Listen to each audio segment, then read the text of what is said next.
Own victims law to strengthen the rights of victims of crime. Each government elected since 2015 has pledged to bring forward similar legislation, but none has yet been put to Parliament. Labour's Shadow Victims Minister Peter Kyle joins me now, along with Tracy Hanson, whose son Josh was stabbed to death in an unprovoked attack in a London bar in 2015. Welcome, both of you. Thank you for joining us. Peter, Kyle, first of all, just tell us what rights you would like to see victims having that they don't currently have. Well, the most important thing, actually, is information. Every victim says they want information about how the criminal justice system is working for them and the impact it's having on the perpetrator that committed the crime against them. But the big question is, when do those rights get asserted? When a crime occurs and there is a victim and an alleged perpetrator, when the perpetrator is arrested, he or she is read their rights, but the victim isn't, even though the victim has rights. So in the bill today, I will make sure that at the point of a crime happening, a victim is read their rights as well. So at the very, very beginning, they know that they have rights, they have power, and that they have influence as the way that the system unfolds around them. The victim's commissioner represents them. We make sure that the commissioner is more independent and has more power herself to do inquiries. We make sure, for example, individual victims make it much, much easier to trigger reviews and also to trigger complaints when they believe that their rights aren't being upheld. But absolutely crucially, Joanna, we insert consequence into the criminal justice system for the very first time. If any part of the criminal justice system doesn't uphold the rights of victims, there will be a price to pay for the individuals that are failing them, and that's a first. Okay, well, we'll come back to that. But Tracy Hanson, horrific, obviously, that you lost your son, Josh.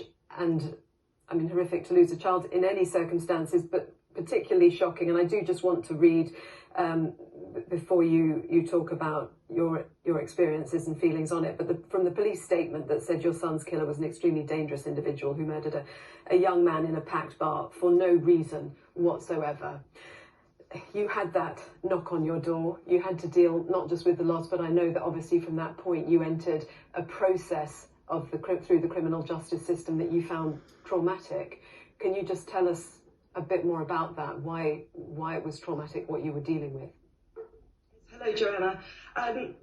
Not only was it traumatic, it was inhumane. And I have to say that because the lack of compassion and consideration for me as a secondary victim, as we are referred to, I would rather use the term co-victim. Mm-hmm. My son was very much a part of me, therefore the crime was also against me. And the impact is something that I carry with me, with myself, and as does Josh's family and friends. Mm-hmm. Today. From the very onset, I knew nothing, absolutely nothing. And everything that I asked for, or the information that I needed or thought I needed, was not forthcoming. All the various agencies within this statutory body, they all have their own protocols and procedures, and therefore they have to follow them.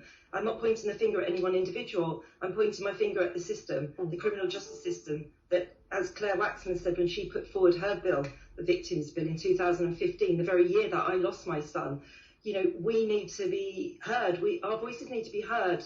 And when things don't happen as they should, as Peter has just said, somebody needs to be held accountable for that. The department, indeed, needs to be held accountable for that. I've written many emails and letters to the Ministry of Justice, and they have fallen on deaf ears.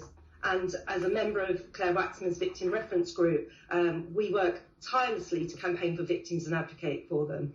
My journey is not a one-off.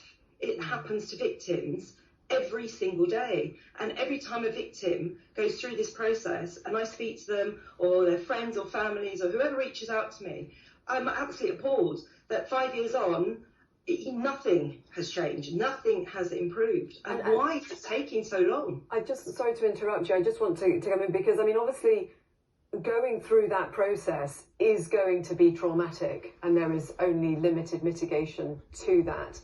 But just in a practical sense of, I guess, you feeling like someone has their arm around you and is looking out for your interests, what difference would that make? I mean, I'm thinking specifically, actually, I read that you discovered only basically when 28 days after the sentences were pronounced that you had 28 days to appeal, but you were reeling through that period and you didn't even know and you effectively missed it. When the judge laid down the sentencing and his sentencing remarks, there was no reference made to it. And this is what I'm pushing for with the victim, with Josh's law, is so that at that time, both the offender and victim should be given the same information. We have the right to appeal. While I mentioned it in the courts about, we're not happy about the sentence, we were told, well, it's not unduly lenient. It's, and there was no reference to me whatsoever in terms of you have the right to appeal, whether that is heard or not. Here's some information for you.